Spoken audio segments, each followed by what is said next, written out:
Liberalism nowadays refers mostly to social liberalism, which favors government policy as a means of creating a more equal society. Yeah, more equal in the sense of the phrase, all animals are equal, but some animals are more equal than others. This is in contrast to John Locke with their classical liberalism, which was also hijacked by right-wingers.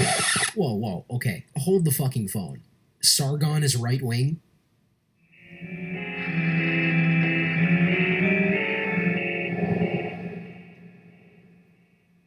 So, I hear this a lot from far-left, libertarian socialist, anarcho-communist types like Tom Avella, that Sargon is somehow the leader of a community called the Skeptic community, and that we're all a bunch of right-wingers according to them. Let me just preface this by pointing out that Sargon and I don't really have a lot of things in common. The main common ground we share is that we're both against SJWs, we both value individual rights and liberties such as free speech, meritocracy, and due process, all classical liberal principles, and that we're both YouTubers. I think we could probably have a civil conversation about our differences, but the similarities mostly end there. In my case, I consider myself right-leaning, and most people I've ever had a political discussion with identify me as right-wing to some degree. On most issues, Sargon seems to identify more with the left, and he and the majority of his subscribers identify themselves as left libertarian. In spite of all this, both Sargon and myself have associated ourselves with the term classical liberal, in part because classical liberalism encompasses a wide range of ideas based on core principles which allow for that wide range. So I'm inclined to believe that if you, Tom Avella, think classical liberalism has been co-opted by the right wing, you're probably such an ideologue that you simply have a problem with the core principles themselves. You're the sort of person who thinks that labels like fascist can only apply to right-wingers. I could comfortably end this video here if I wanted to, but let's have some fun, shall we? Liberal, sometimes progressive, is often used as a more traditional, conservative buzzword that's been worked into the titles of books written by many a published Fox News pundit and former Breitbart writer. So a moment ago you used the word hijacking, and I get the sense that that's what you're doing right now. You don't like the original principles of classical liberalism, and so you're trying to associate the word with principles that are more suited to your ideological perspective, like feminism, equality of outcome, social justice, decolonization, buzzwords that can be redefined at a moment's notice to suit the context you need them for. For the word liberal to be used interchangeably with the word progressive, as it so often is, kind of makes me want to puke. But alternatively, I also sort of enjoy using it as a thinly veiled sarcastic jibe at the incoherence of these so-called progressive ideas. The only reason someone such as yourself would use the terms progressive and liberal at all is because they sound nice, such that you can set up a dichotomy of false and unearned moral superiority, in which liberals are the Jedi and conservatives are the Sith. It's Saturday morning cartoon bullshit. Essentially, you're saying that anyone to the right of you, a far leftist, is right-wing. Only a Sith deals in absolutes.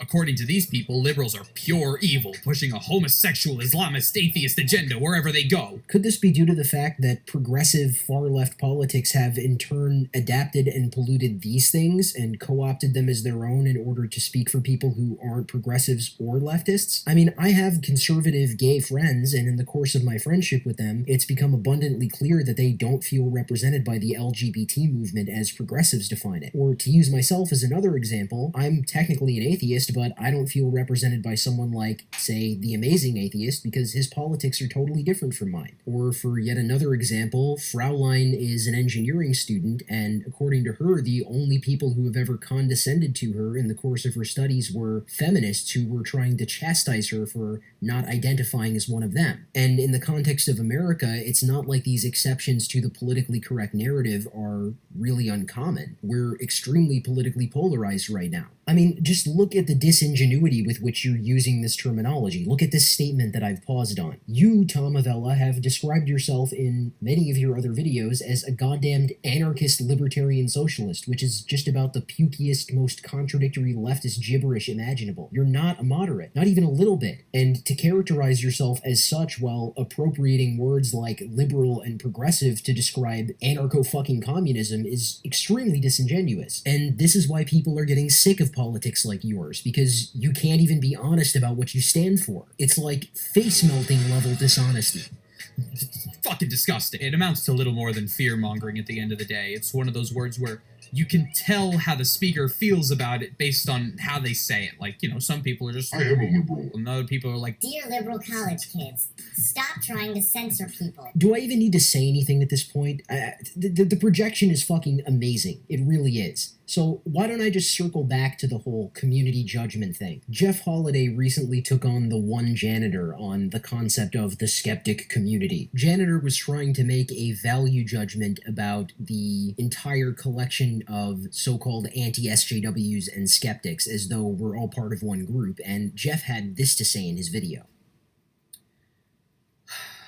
The one janitor has fallen into the same basic trap that so many other people do when they start talking about YouTube, and they think this is a community. There's a community of skeptics, a community of anti-SJW people, a community of anti-feminists. There's a community for people who believe only specific sideline things, blah, blah, blah, blah. And it's usually not the fucking case. These fucking people are my friends. These are my friends. My friends on YouTube, I talk to them all the fucking time. I do videos with them. I hang out with them. We send stupid fucking Snapchats to each other. But does that mean that I am part of some community with them? Fuck no. Fuck no. Fuck no. Fuck no. I absolutely reject the idea of a fucking community. I don't understand. I've talked about this with people like Shoe on Head. This whole idea of this social movement, this gathering of people, promotes one basic fucking thing, and that is dogmatic, principled following, adherence to a structure, or castigation. I'm not interested in that. I don't give a fuck. There is no fucking reason that anybody needs a community for atheists. That's something Steve Shives parrots all the fucking time. Our community. We need to police our community. Fuck you. Fuck you, Steve Shives, and fuck you anybody who says we need a goddamn community. Fuck that. That's fucking stupid. There's no reason for it. And you know what? I completely agree with Jeff. The idea of a community is stupid. Remember what I was saying at the beginning about far left bias turning people like Sargon into so-called right-wingers? Well, even amongst so-called rational skeptics, there's still other kinds of biases held by other people or subgroups of people. One person with one set of biases, like Tom Avella, looks at Sargon and sees a scary right-winger, and another person with another set of biases looks at Sargon and sees a Marxist. Now, let me make it clear, I like Dave's content. I like Sargon and Dave, but if there's anything about this so-called community that proves it's not a community, it's the fact that you can't even play devil's advocate for anything anymore, which is what Sargon was doing. Forget about genuinely having the wrong opinion for someone's taste. Even amongst those of us who recognize that this isn't a community, there are still cliques within this sphere of discussion that form. There's still pockets of ideological purity practiced by certain people or certain groups of people who tend to associate with each other. This is why it's not a unified community. I mean, I guess you could technically say that it's a community in some sense, but if you want to say that, then it's a pretty shitty community, isn't it? I recently experienced this sort of thing myself in an extended conversation about Islam in Europe with a certain autistic dinosaur. Despite repeat attempts to explain my position over the course of what amounts to an essay and a couple hours of streaming, certain people in this community of rational skeptics still see fit to distill my position down to blindly supporting Trump, saying fuck free speech, and wanting to ban Muslims. It's true that I support Trump, but these people in particular have heard me offer criticism of him more than a couple of times. And as for not caring about free speech or simply wanting to ban Muslims, well, I never said that. Ever. I'm not going to go over it again in this video, but if you're interested in what I wrote about it or the stream, both are linked in the description. Have fun. And in the course of this conversation, it became painfully obvious to me that Teal'c was right. No, not about the whole intellectual rigor versus ponage thing. I am talking about the prediction that this community would devolve into drama and slap fights and ideological posturing. I even received all of the trademark condemnations that Teal'c was talking about. You sound just like an SJW, you're being a collectivist, etc. Rational skepticism, guys. Anyone subscribed to me is likely a subscriber of most of the other channels that I've mentioned in this video, and you need to keep something in mind. We're all just people on the internet. That's it. Some of us agree and some of us don't. Some of us like each other and some of us don't. I think I can speak for everyone when I say that we all appreciate that you watch our content, but don't worship us.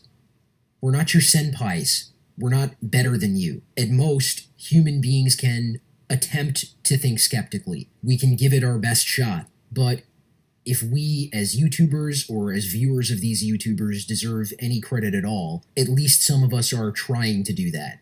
But everybody has some kind of bias, and if you say you don't, you're full of shit. Hashtag Teal'dir was right.